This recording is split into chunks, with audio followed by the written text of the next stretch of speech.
ఈ పుస్తకంలో రాసిన కొన్ని విషయాలతో నాకు ప్రత్యక్షంగా సంబంధం ఉంది. అందువల్ల నేను ఎక్కువగా మాట్లాడను.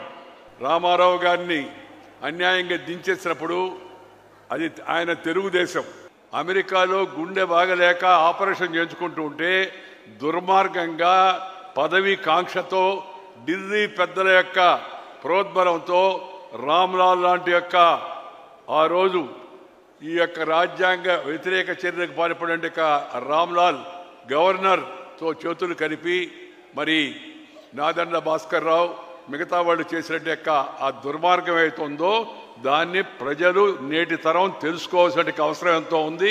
మెజార్టీ చూపించేటప్పుడు కూడా దుర్మార్గం చూపించారు. అసెంబ్లీ సరిగ్గా జరగనివ్వలేదు, గొడవ చేశారు.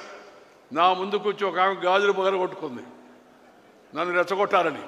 మేము ముందు రోజే మీటింగ్ పెట్టి అన్నగారు చెప్పారు అందరికీ, రేపు గొడవ జరుగుతుంది, ఎవరు మాట్లాడకూడదు, దయచేసి వెంకయ్యనాయుడు గారు జైపాల్ రెడ్డి గారు ఉంటారు, వాళ్ళు ఎవరు ఉంటే అవసరమైతే మాట్లాడతారని. ఒక ఆమె నా ముందుకు వచ్చి గాజులు పగలగొట్టుకొని అధ్యక్ష నన్ను అవమానపరుస్తున్నాడు ఈయన అన్నాడు. ఆయన అధ్యక్షుడు ఏంటి చూశాడు, చూస్తే ఈయన నన్ను ద్రౌపది అంటున్నాడు ఆయన.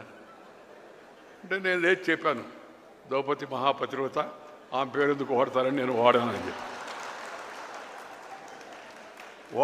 వాడనంటే అలాంటి పనులు చేయను, ఎవరిని అవహేళన చేయడం అవమానం చేయడం నాకు ఇష్టం లేదని.